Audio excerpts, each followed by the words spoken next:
Hello everyone. Welcome to the class again. So I hope everybody is fine. Yes? Great. So जैसा कि मैं देख रही हूँ काफ़ी स्टूडेंट्स काफ़ी रेगुलर हैं and that is very great okay और जैसा अपन ने एक सेशन में दैट इज़ मैंने आपसे जो क्वेश्चन पूछा था पिछले काफ़ी लोगों ने अगेन आंसर्स किए हैं यस जैसे कि खुशी प्रांजल रूही अलका ज्ञानदीप अमन काजल Sneha Roma Kaushal Manvati Jagriti Vishal Harivansh Priyanshu Abhishek Meera Khemchand yes Anshu Alka Chatur and Chetra so very very nice आप लोग ने कोशिश की आंसर करने की and I am very happy कि काफ़ी लोगों ने सही आंसर भी किया है सो दैट्स ग्रेट ओके अब सीधी बेसिकली बात ये है कि आपको डीपीपी भी मिली होगी फर्स्ट चैप्टर की लिविंग वर्ल्ड की है ना तो डीपीपी आई होप आप सबने की होगी देखिए डीपीपी जब आप करें हमेशा टाइम लगा के किया कीजिए जैसे उसमें 34 क्वेश्चंस थे है ना 15 मिनट में आपको वो क्वेश्चंस कंप्लीट करने क्योंकि आधा मिनट से ज़्यादा लगना नहीं चाहिए बायो के किसी क्वेश्चन में अगर आपको आता है तो आता है नहीं आता है तो नहीं आता बायो में तो ऐसा है ना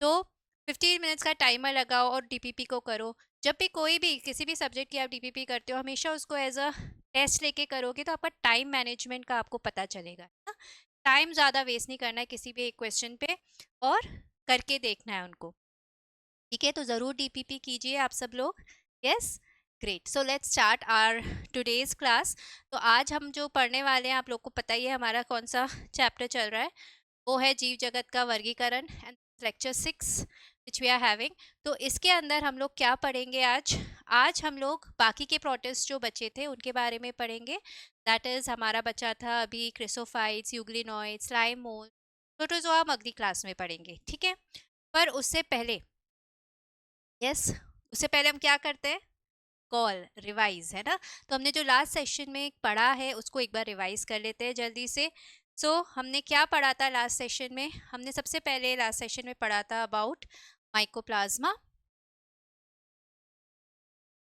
जल्दी जल्दी आप लोग भी कमेंट सेक्शन में मुझे बताते जाइएगा कि आपको क्या क्या याद है माइकोप्लाज्मा के बारे में अपने जो पढ़ा उसमें क्या याद आ रहा है आपको जो याद आ रहा है आप वो कमेंट सेक्शन में लिखिए ठीक है तो मेन इंपॉर्टेंट चीज़ अपन ने माइकोप्लाज्मा में क्या देखी थी कि इसके अंदर सेल वॉल जो है वो एब्सेंट होती है ना सेल वॉल एब्सेंट होती है तो सबसे बाहरी आवरण क्या हो गया सेल मेम्ब्रेन का हो गया और क्योंकि सेल वॉल एब्सेंट होती है इसकी कोई पर्टिकुलर शेप नहीं है ठीक है ये बहुरूपी होता है अपनी शेप बदलता है बहुरूपी है ठीक है और तभी इसको अपन क्या बोलते हैं इसकी वजह से इसको अपन क्या बोलते हैं माइक्रोबायोलॉजी का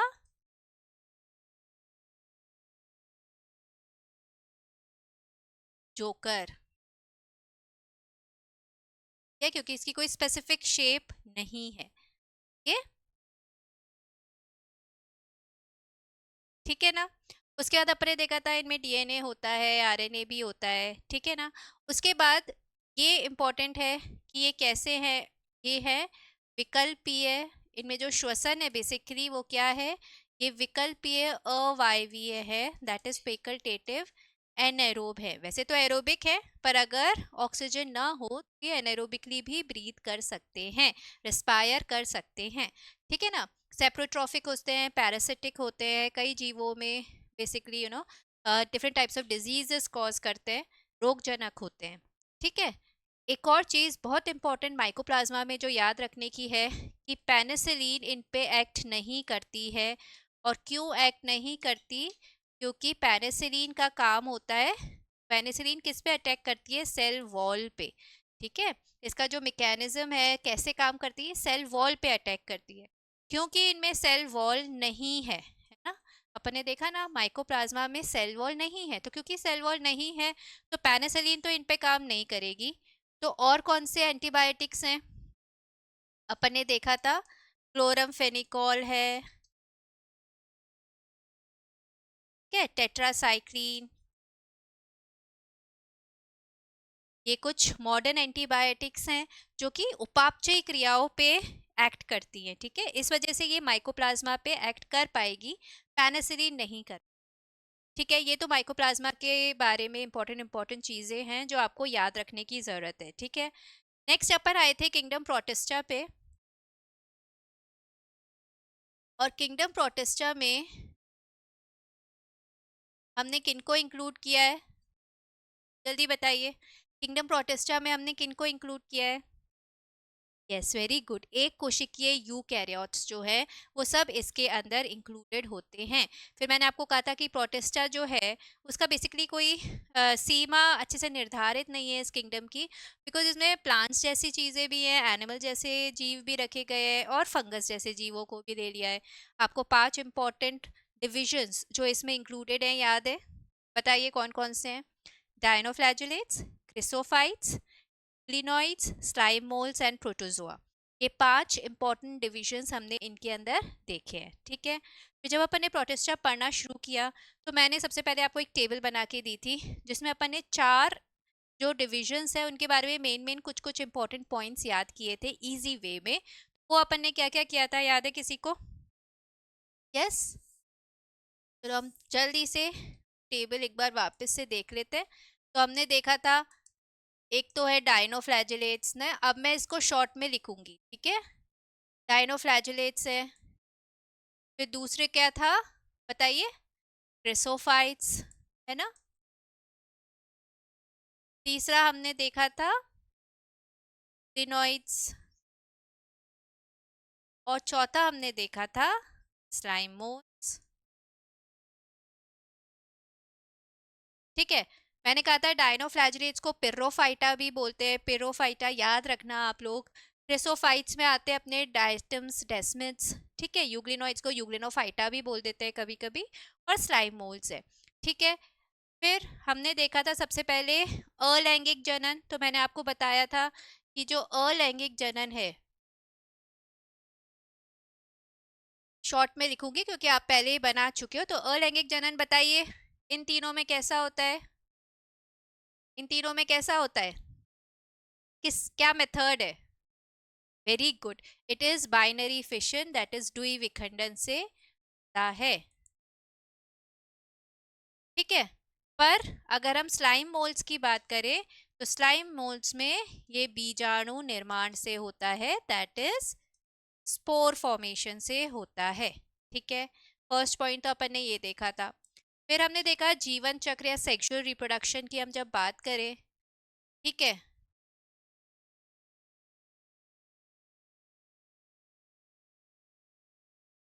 ठीक है, तो हमने जीवन चक्र सेक्सुअल रिप्रोडक्शन हमने देखा। तो इसमें हमने क्या देखा कि डायनोफ्लैजिलेट्स बताओ बेटा कैसे होते हैं? गुणित, अगुणित होते हैं या द्विगुणित होते हैं? डायनोफ्लैजिलेट्स अगुणित, क्रिसोफाइट्स है द्विगुणित, ठीक है।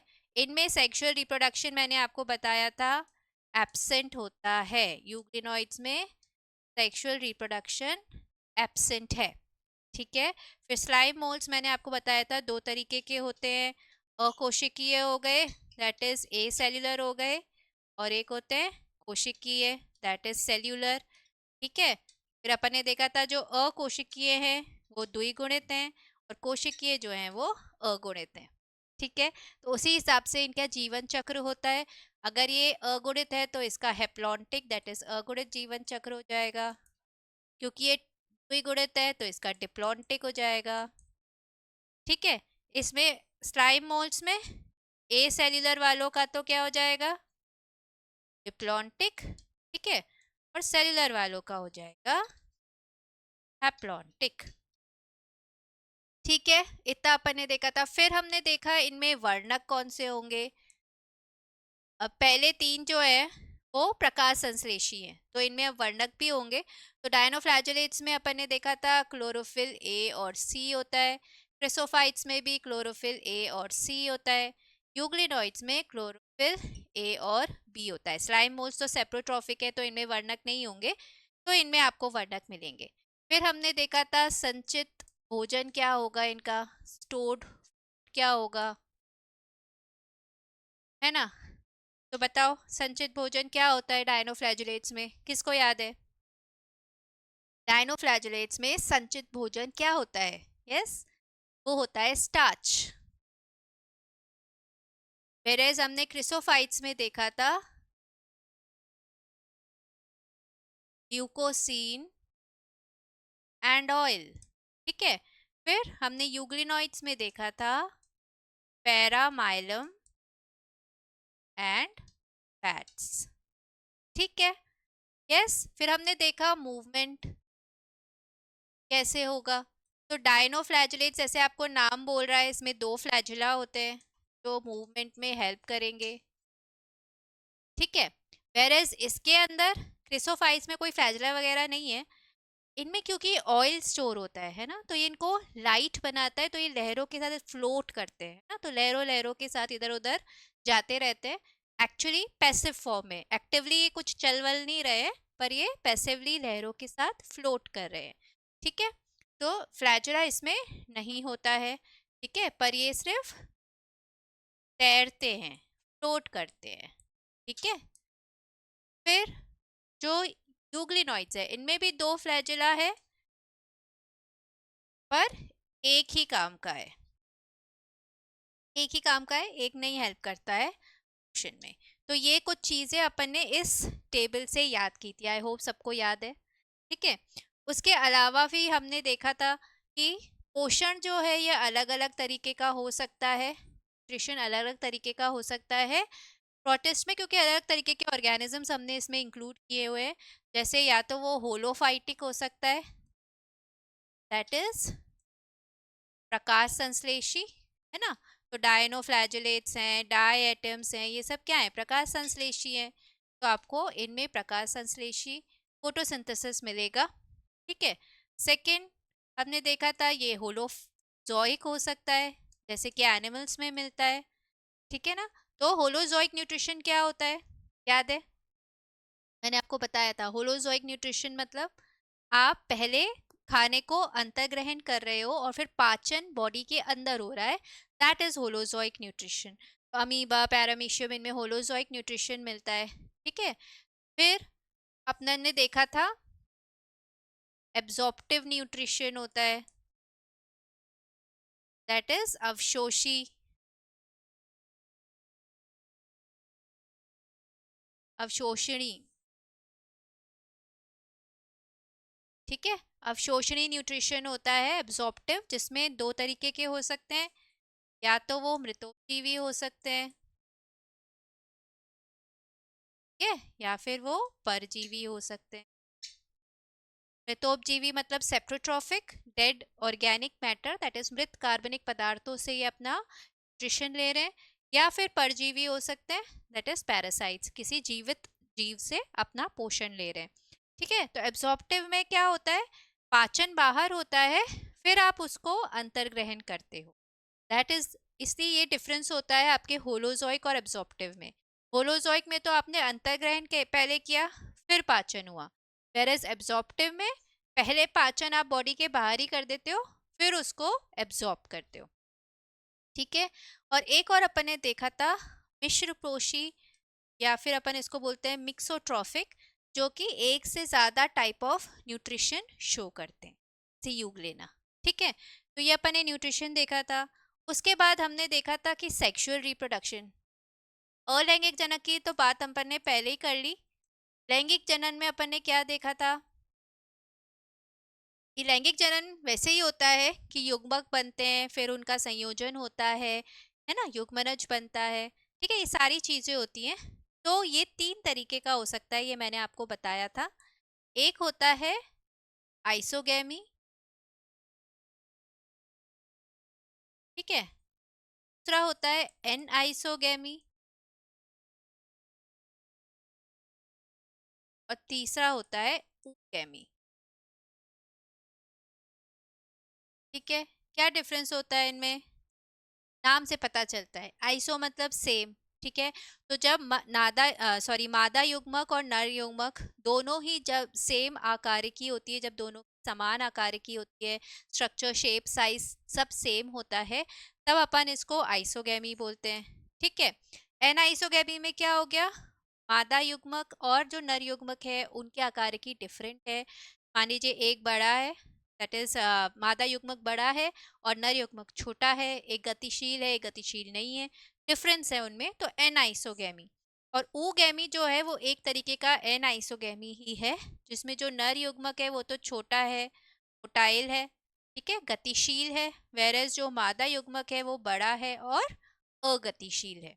ठीक है, वो जो मादा जननिक अंग है उससे कभी बाहर निकल के नहीं आएगा जो मादा युग्मक है। समझ में आया? सो ये होता है 3 तरीके का सेक्सुअल रिप्रोडक्शन, लैंगिक जनन जो हमने देखा था, आइसोगैमी एंड आइसोगैमी गैमी। ठीक है, उसके बाद अपन ने देखा था हेप्लॉन्टिक लाइफ साइकिल और डिप्लॉन्टिक लाइफ साइकिल। ठीक है, द्विगुणित, अगुणित। ठीक है, तो क्या डिफरेंस होता है बताओ मुझे। ये बताओ कि गैमेटिक मियोसिस किस में होगा, द्विगुणित लाइफ साइकिल में या अगुणित लाइफ साइकिल में, डिप्लॉन्टिक में कि हेप्लॉन्टिक में। गैमेटिक मियोसिस की बात करी, सोचो। वेरी गुड, गैमेटिक मियोसिस होगा डिप्लॉन्टिक लाइफ साइकिल में, जो स्टार्ट होती है एक द्विगुणित ऑर्गेनिज्म से। तो कोई ऑर्गेनिज्म अगर द्विगुणित है तो जब वो गैमीट्स बनाएगा, युग्मक बनाएगा, तो क्या होना पड़ेगा उसके अंदर, मियोसिस, है ना। ठीक है, तभी तो अगुणित युग्मक बनेंगे। ठीक है, फिर ये फ्यूजन होगा इनका, बनेगा युग्मनज, जो कि डेवलप होगा इनटू अगेन ऑर्गेनिज्म। तो इसमें क्या हुआ, ये डिप्लॉन्टिक लाइफ साइकिल हो गई।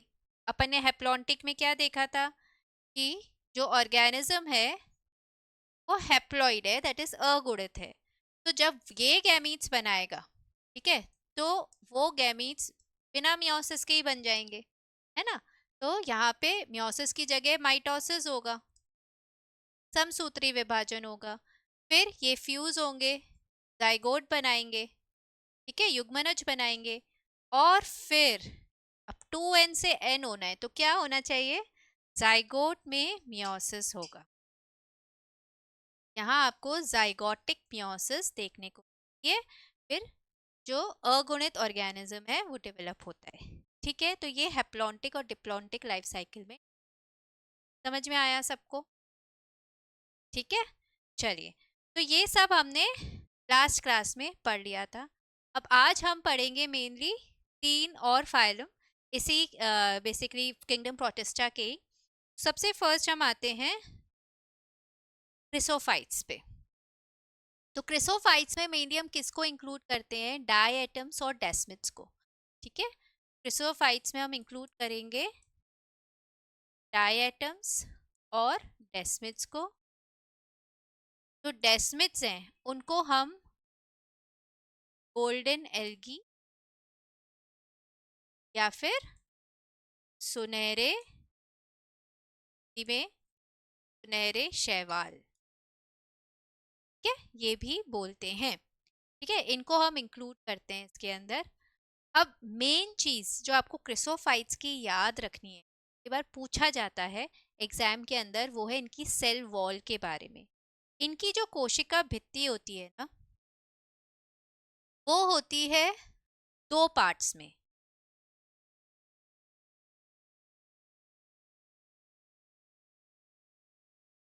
एक पार्ट तो ऐसा हो गया और एक पार्ट होता है ऐसा।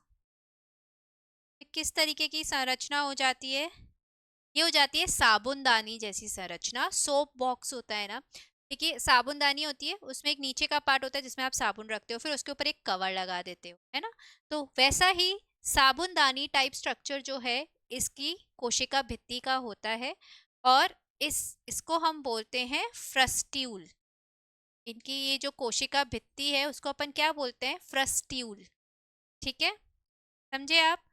अब ये जो कोशिका भित्ति होती है इनकी, उसमें बनी तो ये सेल्यूलोज की होती है, कि ये कोशिका भित्ति जो होती है इनकी, ये सेल्यूलोज की बनी हुई होती है, सेल वॉल या फिर कोशिका भित्ति को अपन फ्रस्ट्यूल बोल रहे हैं। ठीक है, ये बनी हुई है सेल्यूलोज की, पर इसके अंदर, ठीक है, बहुत ज्यादा मात्रा में आपको से नहीं लिखती, कर लिया है, 1 सेकेंड।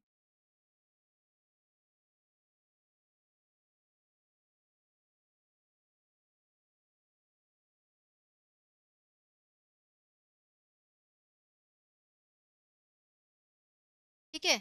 बहुत ज्यादा मात्रा में हमें यहाँ देखने को मिलता है सिलिका। ठीक है, तो बनी हुई तो ये सेल्यूलोज की है, पर अधिक मात्रा में इसमें सिलिका देखने को मिलता है। इसी वजह से जब डायटम्स मरते हैं तो इनकी जो कोशिका भित्ति है उसके अवशेष रह जाते हैं और वो समुद्र के तल पर जमा हो जाते हैं। ठीक है, समुद्र के तल पे जो इनके कोशिका भित्ति के अवशेष हैं वो जमा हो जाते हैं और क्या बनाते हैं, क्या बनाते हैं ये,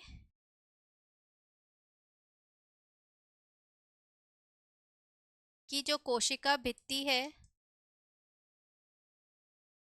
के अवशेष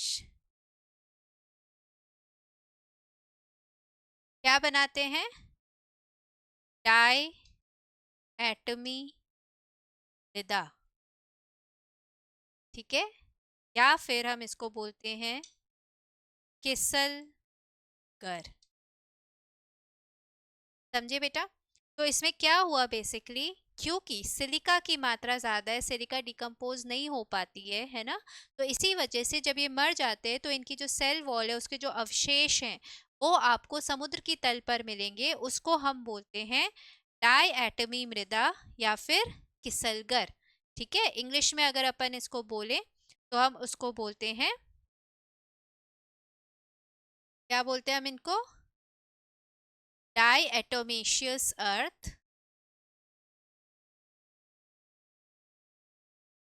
या फिर किसलगर। Okay, got it? तो क्या है डायटोमेशियस अर्थ या किसलगर? ये है डाई एटम्स के सेल वॉल जो है, जो कोशिका भित्ति है, क्योंकि उसमें सिलिका है। ठीक है, इस वजह से वो क्या होता है, उसके अवशेष रह जाते हैं, समुद्र तल पे जमा हो जाते हैं और ये डायटोमेशियस अर्थ या किसलगर या डाई एटमी मृदा या किसलगर, हिंदी में अपन ये बोलते हैं, ये बनाते हैं। ठीक है, उसके अलावा इनके अंदर क्या क्या पाया जाएगा, ये तो अपन ने देख लिया। ठीक है, इसके अलावा इनके अंदर आपको मिलेगा वैक्यूल। ठीक है, क्योंकि यूकैरियोटिक है ना ये, तो आपको वैक्यूल मिलेगा। उसके अलावा आपको मिलेगा न्यूक्लियस। ठीक है, और इसके अलावा जो स्टोर्ड संचित फूड है इनका, क्या है संचित फूड, अभी अपन ने, मैंने आपको बताया था, याद है, टेबल में मैंने आपको बताया क्रिसोफाइट्स में संचित फूड क्या है, जिसकी वजह से ये हल्के होते हैं, फ्लोट करते हैं। वेरी गुड, है ना? इनमें होता है ल्यूकोसीन प्लस ऑयल। ठीक है, समझ में आया आपको? उसके अलावा क्योंकि ये प्रकाश संश्लेषी हैं, ठीक है, तो इनके अंदर आपको क्लोरोफिल भी मिलेगा ना, वर्णक मिलेंगे। तो कौन कौन से वर्णक हमें देखने को मिलेंगे, कौन कौन से वर्णक हमें देखने को मिलेंगे, हमें मिलेगा क्लोरोफिल ए, सी, उसके अलावा जेंथोफिल भी मिलता है। और कौन सा जेंथोफिल मिलता है, फ्यूकोजेंथिन। समझ में आया आपको? तो आपको फ्यूकोजेंथिन भी देखने को मिलेगा। ठीक है, तो ये है आपका क्रिसोफाइट्स। ठीक है, ये सब आपको याद रखना है क्रिसोफाइट्स के अंदर। क्या क्या देखा अपन ने, डायटम में कोशिका भित्ति साबुन की तरह, ठीक है, दो अतिछादित कवच बनाती है जो सेल्यूलोज के बने होते हैं। तो मैंने जैसे आपको बताया ये दो पार्ट्स में होती है, साबुनदानी जैसे होती है, बनी हुई सेल्यूलोज की है, पर इसमें सिलिका की मात्रा बहुत ज्यादा होती है। ठीक है, तो जब ये मर जाते हैं तो इस कोशिका भित्ति के अवशेष रह जाते हैं और ये समुद्र के तल पर इकट्ठे हो जाते हैं और उसको अपन बोलते हैं डाई एटमी मृदा या फिर किसलगर। ठीक है, समझ में आया आपको? फिर इनकी कोशिका में वर्णक होते हैं, क्लोरोफिल ए, सी, ये मैंने टेबल में भी बताया था।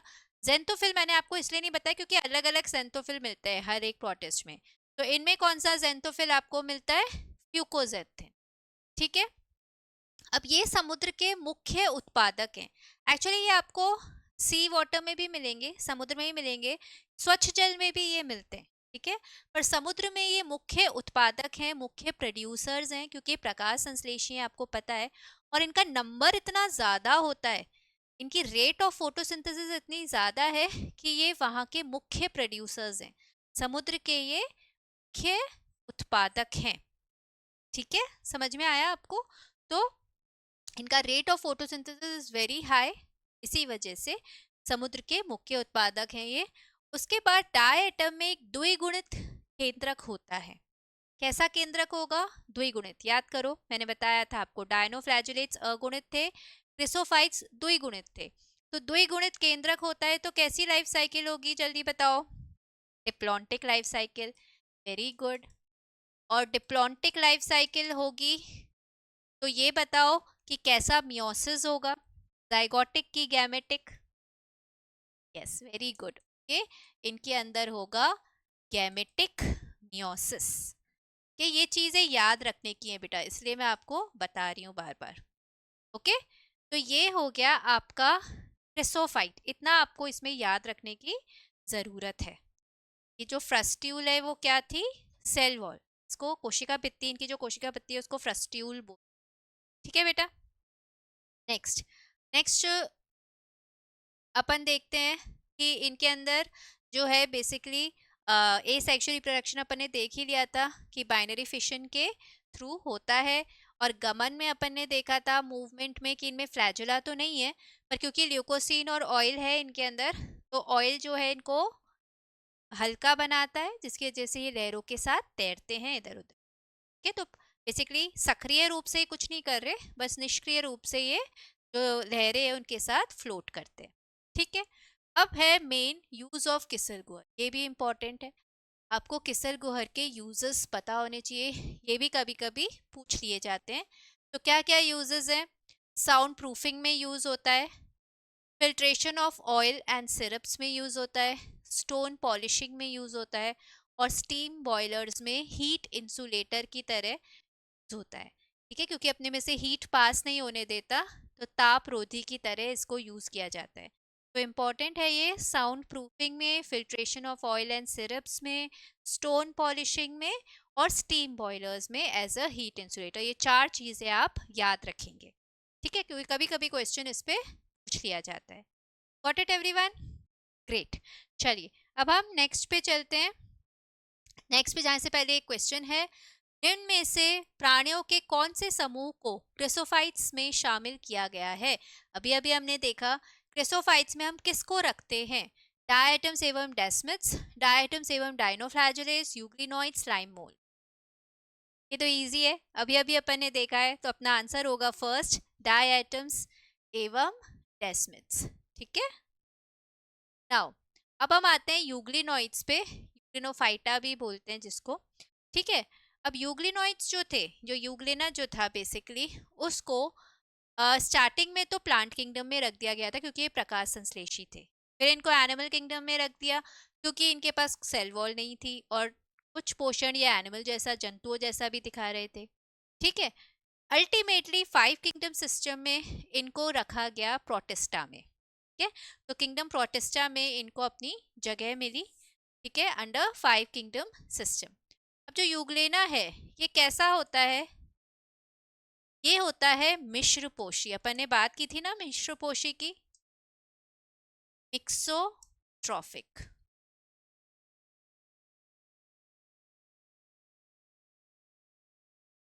क्योंकि इसमें दो टाइप ऑफ न्यूट्रिशन का मिक्स है। ठीक है, प्रकाश संश्लेषी है, अगर लाइट अवेलेबल हो तो ये फोटोसिंथेसिस कर सकता है, पर अगर लाइट नहीं है तो ये विषम पोषी की तरह भी एक्ट कर सकता है। ठीक है, ये विषम पोषी की तरह भी कार्य कर सकता है, इसी वजह से इसको बोला जाता है मिश्र पोषी। ठीक है, तो सामान्यतया प्रकाश की उपस्थिति में ये प्रकाश संश्लेषी होते हैं। ठीक है, पर अगर प्रकाश की कमी हो, ठीक है, तो ये अन्य सूक्ष्म जीवों को खाकर विषम पोषी के समान भी व्यवहार करता है। से एग्जाम्पल है इसका यूग्लिन। समझ में आया आपको? इसीलिए हम इसको मिश्र पोषी बोलते हैं, ये मिक्सोट्रॉफिक है। फिर ये कहाँ पाया जाता है? ये जनरली स्वच्छ जल में पाया जाता है, स्वच्छ जल और जो स्थिर हो, जनरली ऐसे पानी में आपको ये मिलेगा।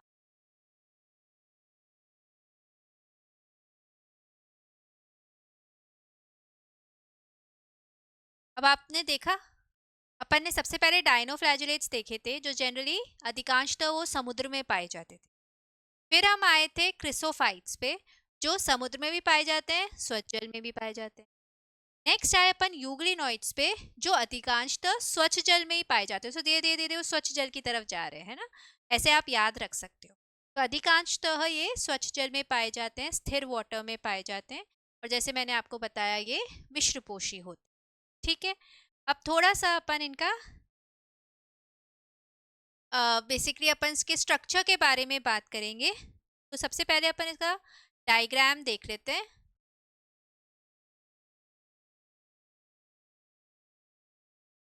ठीक है, ये ऐसे।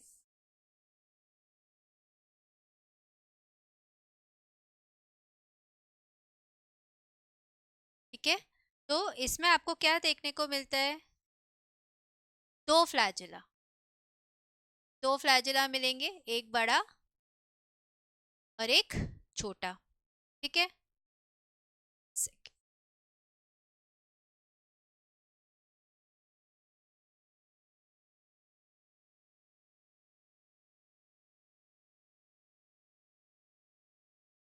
ठीक है, उसके बाद आपको देखने को मिलेगा आई स्पॉट।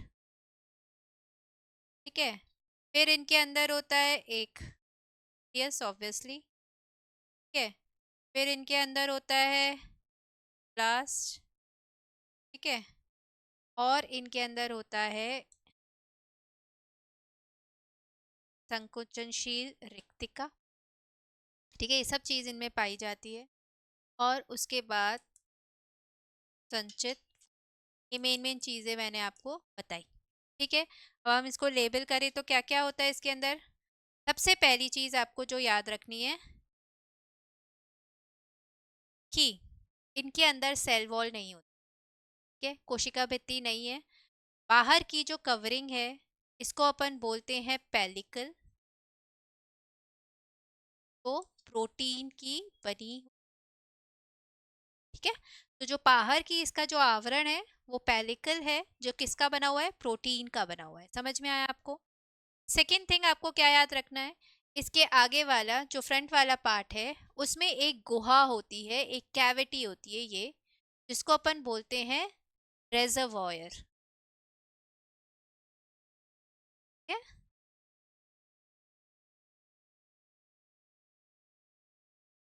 ठीक है, इस आशय या रेजर्वॉयर के बेस से आपको दो फ्लैजुला निकलते हुए दिख रहे हैं। ठीक है, दो फ्लैजुला हैं इसके अंदर, पर एक बड़ा होता है एक छोटा होता है, और जो बड़ा वाला है बस वो ही मूवमेंट में हेल्प करता है। ठीक है, फिर ये जो है ये है आई स्पॉट। आई स्पॉट का क्या काम है? ये इसको लाइट की तरफ जाने में हेल्प करता है, क्योंकि प्रकाश संश्लेषी है ना, तो जहाँ भी प्रकाश हो उस तरफ जाने में ये आई स्पॉट डिटेक्ट करने में हेल्प करता है लाइट को। ठीक है, फिर है इसके पास लवक, दैट इज क्लोरोप्लास्ट, जिसके अंदर इसके वर्णक पाए जाते हैं।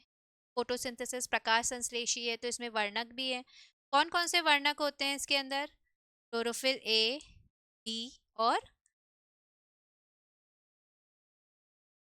जियाजेंथ। जेंथोफिल है, कौन सा जेंथोफिल है? जियाजेंथिन। ठीक है, उसके बाद इनके अंदर होता है, यस ऑब्वियसली, और ये क्या है? ये है संकुचनशील रेखा,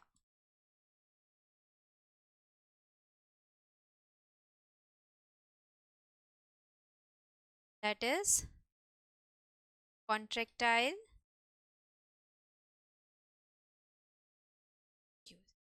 ठीक है, और उसके अलावा इनमें स्टोर्ड फूड होता है पैरामाइलम प्लस फैट्स। ये है आपका यूग्लेना।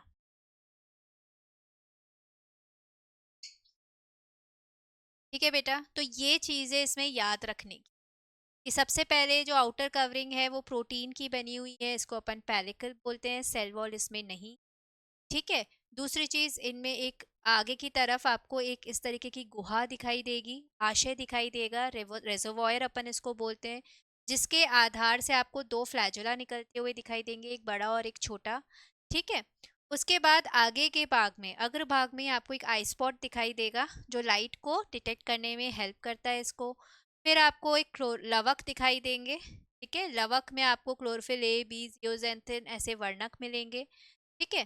फिर न्यूक्लियस है इनके अंदर, और एक संकुचनशील रिक्तिका है जो ऑस्मो रेगुलेशन में हेल्प करती है, सांद्रता नियमन में हेल्प करती है। और फिर आपको स्टोर्ड फूड दिख रहा है इसमें, पैरामाइलम एंड फैट। ठीक है। ये इसकी संरचना के बारे में आपको याद रखनी है। अब इसके बारे में अपन पढ़ लेते हैं। ठीक है। तो कोशिका भित्ति के स्थान पर इनमें प्रोटीन युक्त पदार्थ की बनी पेलिकल होती है। ठीक है, ये मैंने आपको अभी बताया। अग्रभाग में आपको एक आई स्पॉट दिखाई देगा, जैसे मैंने अभी आपको दिखाया था, एक आई स्पॉट था अग्रभाग में। ठीक है। तो एक तो सेल वॉल नहीं है, इसी वजह से एक आउटर कवरिंग है प्रोटीन की बनी हुई पेलिकल, अग्रभाग में आई स्पॉट है। एक आगे वाले भाग में एक गुहा होती है जिसमें से दो फ्लैजुला भी निकल रहे हैं, वो अपन ने देखा था। फिर संकुचनशील रिक्तिका दैट इज कॉन्ट्रेक्टाइल वैक्यूल परासरण नियमन दैट इज ऑस्मो रेगुलेशन का कार्य करती है। अब ऑस्मो रेगुलेशन में ये कैसे हेल्प करती है वैक्यूल, पता है आप लोगों को? पढ़ा है आपने कभी कॉन्ट्रेक्टाइल वैक्यूल के बारे में? यस। चलिए देखिए, कॉन्ट्रेक्टाइल वैक्यूल कैसे काम करती है। बेसिकली ये वाटर का बैलेंस बना के रखती है ना, ऑस्मो रेगुलेशन कर रही है। कैसे काम करती है? आपने आइसोटोनिक, हाइपोटोनिक, हाइपरटोनिक सॉल्यूशंस के बारे में सुना है? आइसोटोनिक कौन सा सॉल्यूशन होता है? जिसका कंसंट्रेशन सेल के कंसंट्रेशन के समान हो, वो आइसोटोनिक हो गया। हाइपोटोनिक, जिसका कंसंट्रेशन जो है वो सेल के कंसंट्रेशन से कम है, मतलब पानी की मात्रा उसमें ज़्यादा है।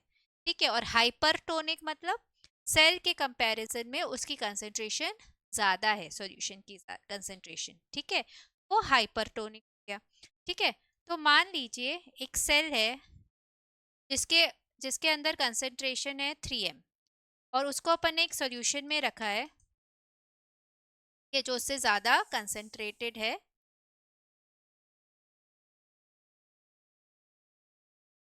एक सॉल्यूशन में अपन ने उसको रखा जो उससे ज़्यादा कंसंट्रेटेड है। मान लीजिए सॉल्यूशन की कंसंट्रेशन है 5m। ठीक है। तो क्या होगा? पानी कहाँ से कहाँ जाएगा, चलिए बताइए। पानी हमेशा कहाँ से कहाँ जाता है? पानी हमेशा कहाँ से कहाँ जाएगा? जहाँ पे वो ज़्यादा होगा वहीं से कम की तरफ जाएगा ना। तो हाइपोटोनिक से हाइपरटोनिक की तरफ जाएगा, है ना।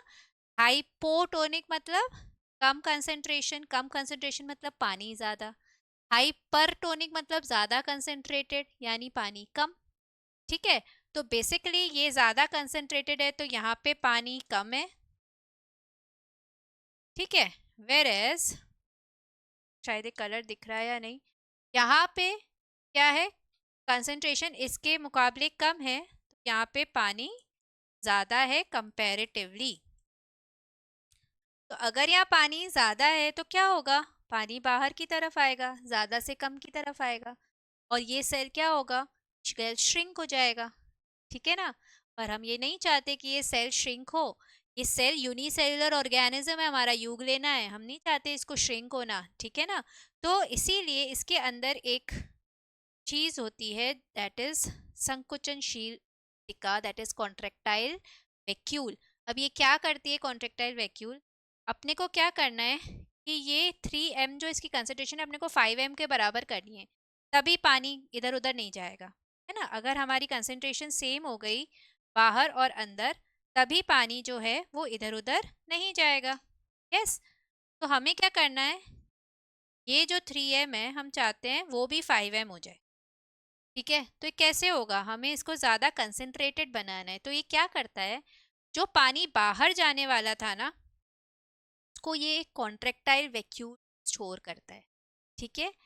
ये जो संकुचनशील रिक्तिका है उसमें जो पानी है ना वहाँ पे स्टोर कर देता है ये इस पानी को, बाहर जाने की जगह इसमें आ जाता है।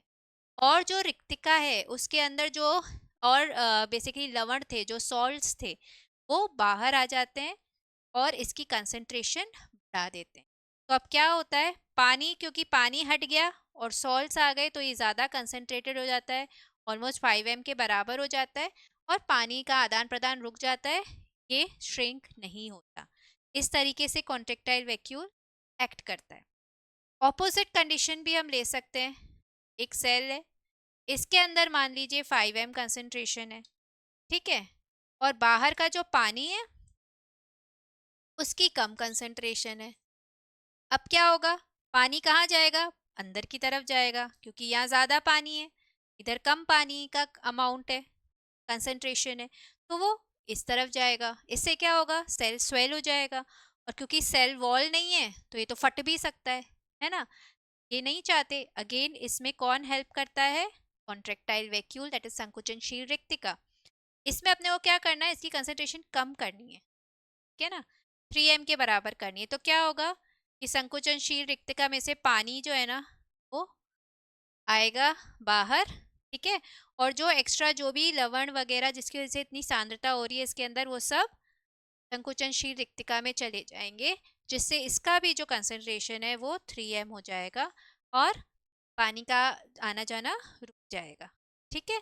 तो इस तरीके से ये ऑस्मो रेगुलेशन में हेल्प करती हैं, ठीक है, परासरण नियमन में हेल्प करती हैं। आई होप आपको समझ में आया होगा।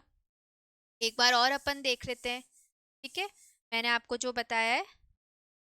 देखिए क्या होता है,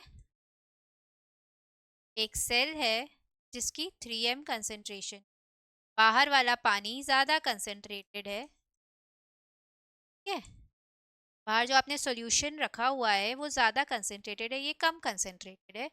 कम कंसंट्रेटेड है मतलब पानी की मात्रा ज़्यादा है, पानी की मात्रा ज़्यादा है तो पानी कहाँ जाएगा, ज़्यादा से कम की तरफ। पर हम नहीं चाहते कि वो पानी कम बाहर जाए, क्योंकि इससे क्या होगा, लेना है, युग लेना है, वो पिचक जाएगा, श्रिंक हो जाएगा। पर ऐसा नहीं चाहते, इसीलिए इनमें एक स्ट्रक्चर है जिसको अपन बोलते हैं संकोचनशील रिक्त, ठीक है। अब ये क्या करता है, ये क्या करेगा, जो एक्सेस पानी है इसके अंदर वो बाहर ना जाके इस रिक्तिका में इकट्ठी हो जाएगी, ठीक है, और जो लवण थे इस रिक्तिका के अंदर वो बाहर आ जाएंगे, सॉल्ट्स है ना इस रिक्तिका के अंदर वो बाहर आ जाएंगे साइटोप्लाज्म में। इससे इसकी सांद्रता बढ़ जाएगी और ये 5 m के बराबर हो जाएगी, आना जाना रुक जाएगा पानी का, ठीक है, हमारा सेल सुरक्षित है, यस, हमारा युग लेना सुरक्षित है, ठीक है। ऐसे ही ऑपोजिट कंडीशन हुई, मान लीजिए, ठीक है, तो सेल के अंदर 5 m है, बाहर 3 m है, ठीक है, यानी बाहर जो सॉल्यूशन है उसका जो कंसंट्रेशन है वो कम है, मतलब पानी ज़्यादा बाहर है इन कंपैरिजन टू सेल के अंदर, ठीक है। अब पानी अंदर जाएगा तो ये तो फूट जाएगी, फट जाएगी, ठीक है, वो हम नहीं चाहते। तो अब हम इसका कंसंट्रेशन कम करना चाहते हैं। अगेन इसके अंदर जो कॉन्ट्रेक्टाइल वैक्यूल है, अब इसका काम वापस आएगा, तो ये क्या करेगा, जो पानी है बाहर भेजेगा, ठीक है, और जो भी एक्सेस लवण है यहाँ पे, सॉल्ट्स है यहाँ पे, वो सब कॉन्ट्रेक्टाइल वैक्यूल में चले जाएंगे, ताकि क्या होगा, इसका जो सांद्रता है वो कम हो जाएगी और पानी का आदान प्रदान फिर से रुक जाएगा। तो इस तरीके से ये ऑस्मो रेगुलेशन कर रहे हैं, परासरण नियमन कर रहे हैं, संकुचनशील रिक्तिका हेल्प करती है इसमें, ठीक है। आई होप किसी को कोई डाउट नहीं है इसके अंदर, ठीक है।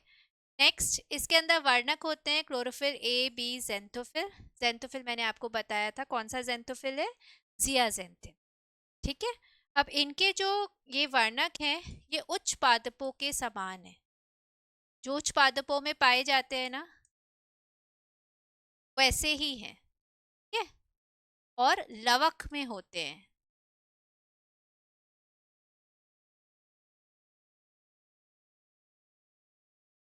दैट इज क्लोरोप्लास्ट में प्रेजेंट होते, ठीक है। इनमें संचित भोजन जो है वो पैरामाइलम फैट के रूप में होता है, ये मैंने आपको पहले बताया था, ठीक है। अब ए सेक्सुअल रिप्रोडक्शन अपन ने देखा था, तो ए सेक्सुअल रिप्रोडक्शन की बात करें तो वो बाइनरी फिशन के थ्रू होता है, ठीक है, दैट इज अनुदैर्ध्य द्विविघटन। ये किस तरीके से करेगा, अगर ये युग लेना है ये इस तरीके से डिवाइड करता है दो में। बाइनरी फिशन इसका लॉन्गिट्यूडनल है, में आया, लंबवत है, ठीक है। लॉन्गिट्यूडनल बाइनरी फिशन इसके अंदर पाया जाता है। यूग्लिनॉइड में सेक्सुअल रिप्रोडक्शन होता है क्या? याद हो तो मैंने आपको टेबल में बताया था, यूग्लिनॉइड में सेक्सुअल रिप्रोडक्शन एब्सेंट होता है, तो वो तो इनके अंदर है ही नहीं। ए सेक्सुअल रिप्रोडक्शन है जो लॉन्गिट्यूडनल बाइनरी फिशन के द्वारा हो रहा है। तो ये कुछ चीज़ें हैं जो हमें मेनली यूग्लिनॉइड्स के बारे में याद रखना, ठीक है बच्चों? यस, चलिए अब अपन आगे चलते हैं। हम आते हैं स्लाइम मोल्ड्स पे, अवपंख कवक इन अपन, ठीक है। तो स्लाइम मोल्ड्स को स्लाइम मोल्ड्स क्यों बोलते हैं बेसिकली? क्योंकि अपनी कायिक प्रावस्था, कायिक प्रावस्था मतलब वेजिटेटिव फेज के समय ये बहुत ही श्लेष्मी है, मतलब बहुत ही चिपचिपे से स्लाइमी होते हैं, ठीक है। स्लाइम देखिए, अपने बच्चे खेलते हैं ना स्लाइम से, ठीक है, बिल्कुल चिपचिपे से होते हैं ये, ठीक है, स्लाइमी मास बनाते हैं ये, इसीलिए इनको स्लाइम मोल्ड्स कहा जाता है। तो कायिक अवस्था वेजिटेटिव फेज के समय श्लेष्मीय समूह स्लाइमी मास के रूप में उत्पन्न होते हैं, इसलिए इन्हें स्लाइम मोल्ड्स या अवपंख कवक कहते हैं। इन्हें असत्य कवक दैट इज फॉल्स फंजाई भी कहा जाता है। अब कवक के समान इनमें कुछ जो लक्षण है वो कवक के समान इनमें देखने को मिलते हैं। कौन से लक्षण? जैसे पोषण, ठीक है, पोषण इनका भी मृतोपजीवी है ये, जैसे कि कवक होते हैं ना, ऐसे ये भी क्या है, मृतोपजीवी है, ठीक है। उसके अलावा अगर अपन देखें, इनमें जो अलैंगिक जनन है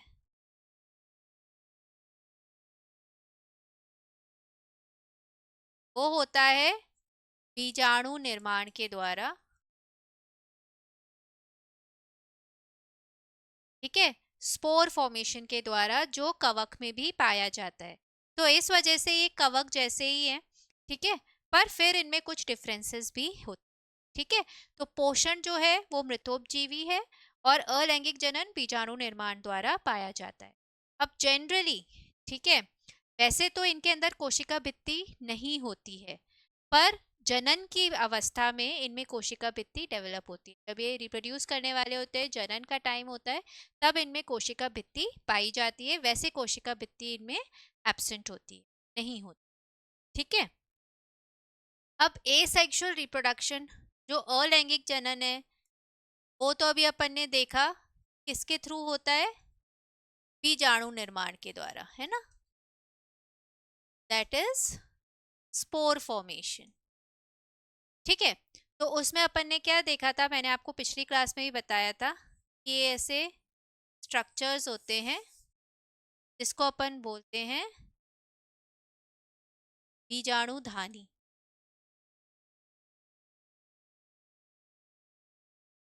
ठीक है, जिसके अंदर बीजाणु डेवलप होते हैं, ठीक है। बीजाणु जो है उनके अराउंड एक काफ़ी मोटी भित्ति होती है, वॉल होती है, जो इनको प्रतिरोधक क्षमता प्रोवाइड करती है, ठीक है ना। तो काफ़ी मोटी भित्ति इनके अराउंड होती है, और ये जब ये बीजाणुधानी मैच्योर हो जाती है, ये फट जाती है, तो ये सारे बाहर निकल के आ जाते हैं बीजाणु, ठीक है। और ये वायु के द्वारा इनका प्रकीर्णन, दैट इज स्कैटरिंग होती है, डिस्पर्जल होता है, ठीक है। प्रकीर्णन जो है इनका वो वायु के प्रवाह के द्वारा होता है,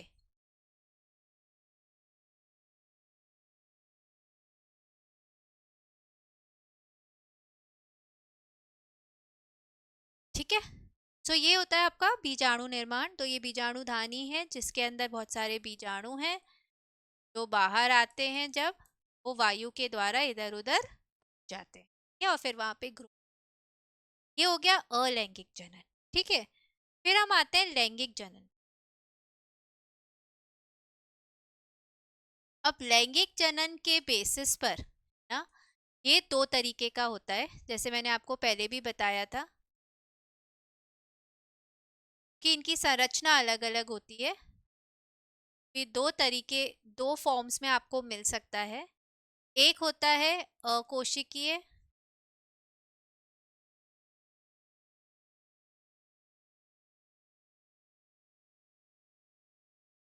ए सेल्यूलर, ठीक है। और दूसरा होता है कोशिकीय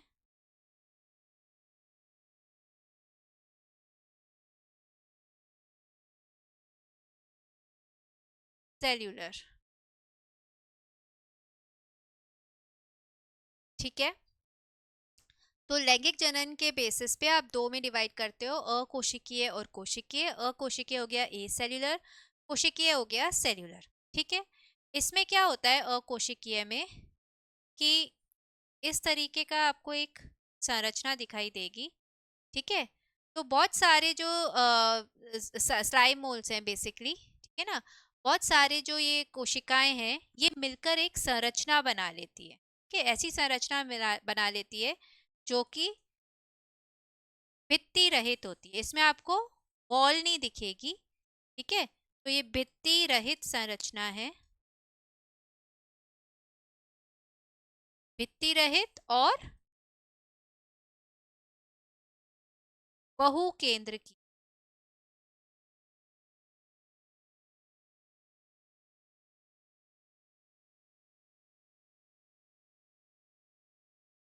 ठीक है। तो बहुत सारी कोशिकाएं मिलकर क्या बना लेती है, इस तरीके की एक संरचना बना लेती है, ठीक है, जो कि भित्ति रहित है और बहु केंद्र की है। ये क्या है, ये एक्चुअली न्यूक्लियस है, केंद्रक है, ठीक है ना। तो ये बहु केंद्र की ऐसी संरचना है जो भित्ति रहित है और ये बहुत सारे सेल्स मिलके ऐसी रचना बना लेते हैं, ठीक है। इस रचना को हम बोलते हैं प्लाज्मिडियम। क्या बोलते हो आप इसको, प्लाज्मोडियम। ये है इनका ए सेल्यूलर फॉर्म, ठीक है। और ए सेल्यूलर फॉर्म अगर आपको याद हो, मैंने आपको बताया था, ये द्विगुणित होता है कि अगुणित, जल्दी बताइए, द्विगुणित होता है कि अगुणित। यस, वेरी गुड, ये द्विगुणित होता है, ठीक है।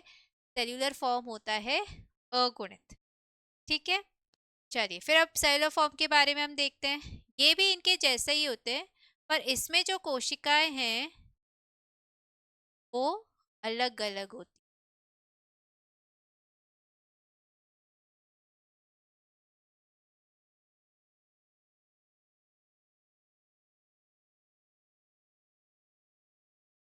है, कोशिकाएं अलग अलग है। इस संरचना को अपन बोलते हैं स्यूडोप्लाज्मोडियम। ये बहुकेंद्रकीय नहीं है, है ना। स्यूडो मतलब समझते हो, फॉल्स। ये ट्रू प्लाज्म, ये प्लाज्मोडियम है जो कि बहुकेंद्रकीय होता है, भित्ति रहित संरचना होती है। ये स्यूडोप्लाज्मोडियम, ये बहुकेंद्रकीय नहीं, ठीक है। ये कैसा होता है फॉर्म, ये होता है अगुणित, इसमें जो केंद्रक है वो अगुणित है। तो इस वाले फॉर्म की जो लाइफ साइकिल है वो कैसी होगी, कैसी होगी, हैप्लॉन्टिक, ठीक है। अगुणित लाइफ साइकिल आपको इसकी देखने को मिलेगी। अगुणित लाइफ साइकिल है तो कैसा मियोसिस होगा, वेरी गुड, जाइगोटिक मियोसिस इसमें आपको देखने को मिलेगा, ठीक है। समझ में आया आपको। वेरएज ये जो फॉर्म है ए सेलुलर फॉर्म, क्योंकि ये द्विगुणित है इसलिए इसमें आपको डिप्लॉन्टिक लाइफ साइकिल देखने को मिलेगी, यस। और मियोसिस इसमें होगा गैमेटिक सिस। समझ में आया बेटा, ठीक है। वापस मैं रिपीट करती हूँ, तो लैंगिक जनन के आधार पर हमने स्लाइम मोल्स को दो अलग अलग संरचनाओं में डिवाइड किया है। एक होता है ए सेल्यूलर, एक होता है सेल्यूलर, अकोशिकीय, कोशिकीय। अकोशिकीय मतलब बहुत सारे जो कोशिकाएं हैं ये मिलकर एक ऐसा फॉर्म बना देती है, ऐसी संरचना बना लेती है जो कि बहुकेंद्रकीय है और भित्ति इनमें नहीं है, भित्ति रहित है, के बीच में वॉल्स नहीं है, ठीक है। इस संरचना को अपन प्लाज्मोडियम बोलते हैं। ये द्विगुणित संरचना है इसलिए इसमें डिप्लॉन्टिक लाइफ साइकिल आपको देखने को मिलेगी। तो कोशिकीय होते हैं, उनमें क्या होता है, उनमें भित्ति आपको दिख रही है, ठीक है ये भी पास पास में, पर इनमें बीच में भित्ति आपको दिखाई दे रही है, बहुकेंद्रकीय नहीं है, ठीक है। इनमें जो न्यूक्लियस है, केंद्रक कैसा होता है, अगुणित होता है, हैप्लॉइड होता है। इसी वजह से इसमें आपको हैप्लॉन्टिक लाइफ साइकिल देखने को मिलेगी और जाइगोटिक मियोसिस देखने को मिलेगा। ए सेल्यूलर का एग्जाम्पल आपका क्या है, फाइसेरम, ठीक है, और दूसरा एग्जाम्पल है स्टिमोनाइटिस, ठीक है। तो इसका एग्जाम्पल आपका क्या है, फाइसेरम, और दूसरा एग्जाम्पल है स्टेमोनाइटिस। और कोशिकीय का एग्जाम्पल आपका क्या है, बेसिकली प्रोटोस्टेरियम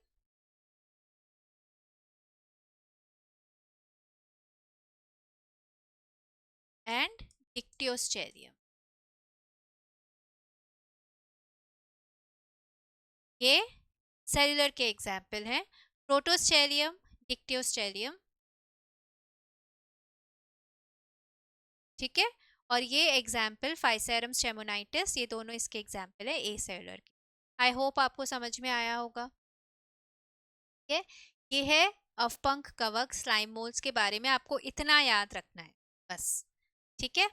चलिए अब हम कुछ क्वेश्चंस करते हैं। डायटोमेशियस अर्थ सभी में प्रयुक्त होती है सिवाय पॉलिशिंग में, तेल व सीरमों के निस्संदन में, ध्वनि एवं अग्निरोधी कक्षों को बनाने में, जैव गैस के निर्माण में। बताइए क्या आंसर होगा, किसमें नहीं होती है ना, बताइए।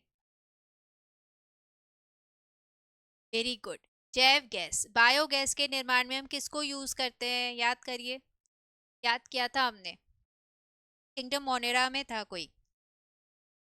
वेरी गुड, मिथैनोजेंस है ना, आर्की बैक्टीरिया जो होते हैं मिथैनोजेंस, को हम यूज करते हैं। यस, तो बायोगैस के निर्माण में हम इनको यूज नहीं करेंगे। नेक्स्ट, डायटम्स के सिलिशियस फ्रस्ट्यूल्स, फ्रस्ट्यूल्स मैंने आपको बताया था ना, सेल वॉल, कोशिका भित्ति, इसको बोलते हैं फ्रस्ट्यूल, ठीक है। अविनाशी अनडिस्ट्रक्टेबल होने के कारण समुद्र की तलहटी में इकट्ठे हो जाते हैं तथा करोड़ों वर्षों के पश्चात एक मोटी परत बना लेते हैं। इस प्रकार की मोटी परत या बेड कहलाती है। यस, तो जो कोशिका भित्ति में सिलिका है, इस वजह से वो नहीं डिकम्पोज होती, तो ये जमा होती जाती है, और मैंने आपको बताया था इसको अपन है डायएटोमेशियस अर्थ, डायएटमी मृदा, या फिर दूसरा नाम है इसका सल्फर, ठीक है। नेक्स्ट, निम्न में से कौन सा कथन सही है, बैक्टीरिया अनन्य परपोषी जीव होते हैं, मतलब एक्सक्लूसिवली हीट्रोट्रॉफिक ही हैं, मतलब स्वपोषी होते ही नहीं है ना, परपोषी ही होते हैं। स्लाइम मोल्ड मृतजीवी जीव होते हैं जो मोनेरा जगत में वर्गीकृत है। माइकोप्लाज्मा में डीएनए, राइबोसोम एवं कोशिका भित्ति होती है। साइनोबैक्टीरिया एक स्वपोषी जीवों का समूह है जिसे मोनेरा जगत में वर्गीकृत किया गया है। तो कौन सा कथन सही है, बैक्टीरिया अनन्य परपोषी जीव होते हैं, रॉन्ग है ना, ये विषम पोषी भी होते हैं, स्वयं पोषी भी होते हैं, ठीक है। स्लाइम मोल्ड मृतोपजीवी जीव होते हैं जो मोनेरा जगत में है, स्लाइम मोल्ड्स हैं प्रोटिस्टा में, ठीक है। तो ये भी रॉन्ग हो गया आपका।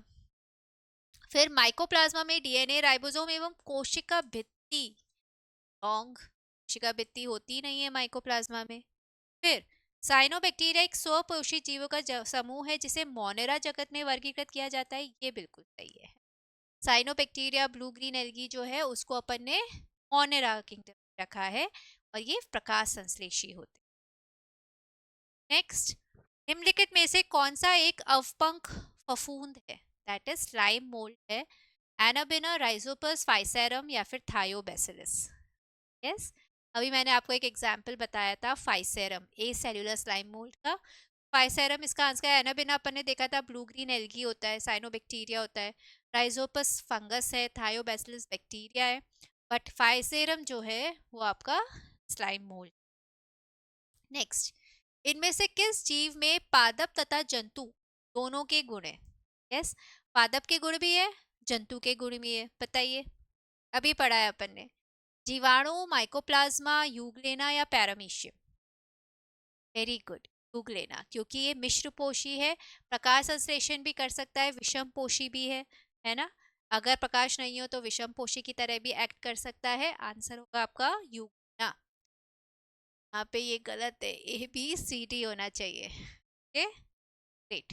नाउ निम्नलिखित में से कौन एक जीवधारी यूकैरियोटिक कोशिकाओं का उदाहरण नहीं है, ठीक है, यूकैरियोटिक सेल का उदाहरण नहीं है, ठीक है।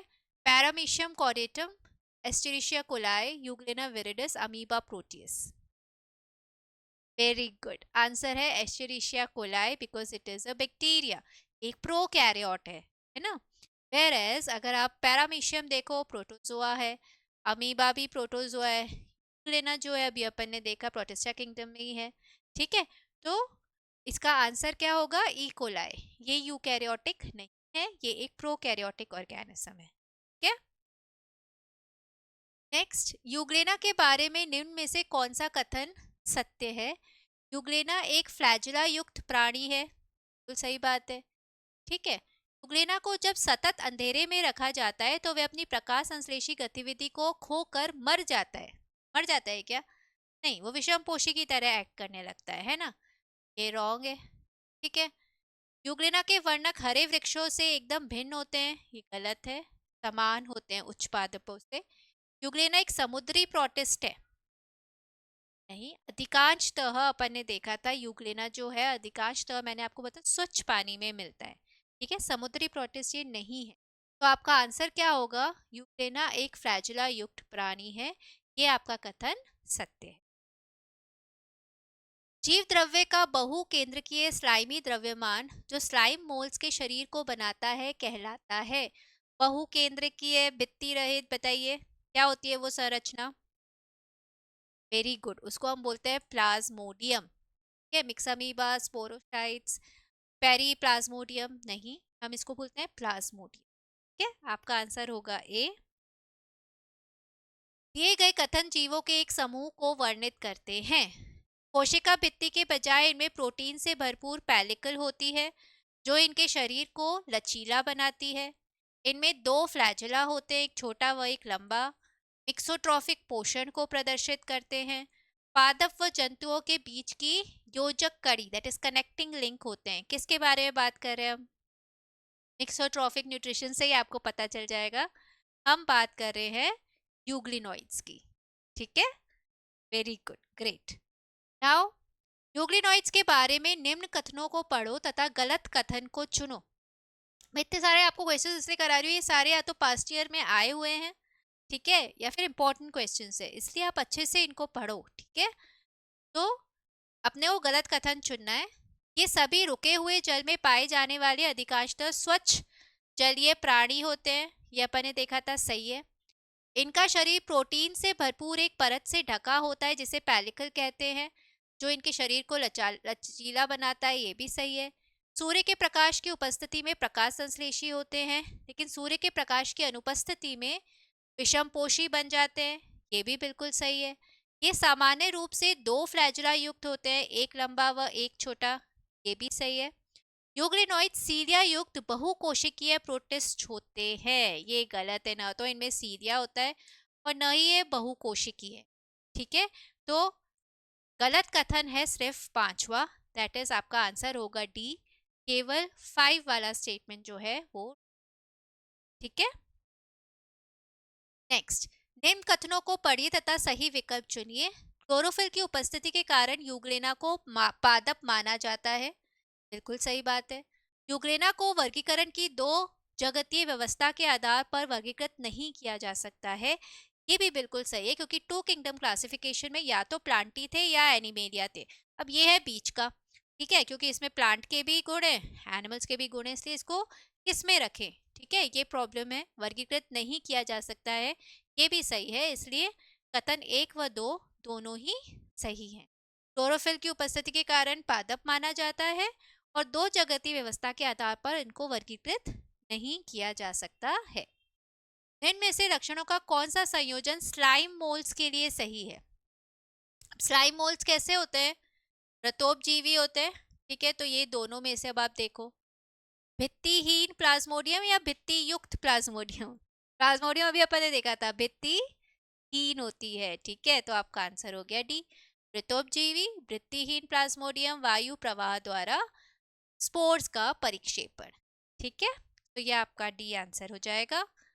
नेक्स्ट, अभिकथन है माइकोप्लाज्मा पौधों व जीवों में रोगकारक होते हैं। तर्क है माइकोप्लाज्मा में कोशाभित्ति नहीं होती है तथा वे बिना ऑक्सीजन के जीवित रह सकते हैं।